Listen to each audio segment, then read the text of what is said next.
ഒരു ചെറിയ ധ്യാനചിന്തയുടെ ഭാഗം വായിക്കുവാൻ ആഗ്രഹിക്കുകയാണ്. യെശയ്യാ പ്രവചനം 53-ാം അധ്യായത്തിന്റെ 10-ാം വാക്യം. യെശയ്യാ പ്രവചനം 53-ാം അധ്യായത്തിന്റെ 10-ാം വാക്യം നാം ഇവിടെ വായിക്കുന്നു. എന്നാൽ അവനെ തകർത്ത് കളവാൻ യഹോവയ്ക്ക് ഇഷ്ടം തോന്നി.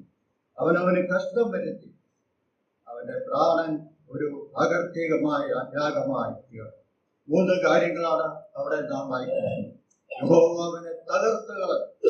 നമ്മളായിരുന്നു തകർക്കപ്പെടേണ്ടത്. പാപത്തിന് ശിക്ഷ വഹിച്ചുകൊണ്ട് ലോകത്തിന്റെ മുമ്പാകെ ദൈവത്തിന്റെ മുമ്പാകെ തകർക്കപ്പെടേണ്ടവരായി. എന്നാൽ ദൈവം തന്റെ പുത്രനെ നമുക്ക് പകരമായിട്ട് തകർക്കുവാൻ ഇടയായിട്ടുണ്ട്.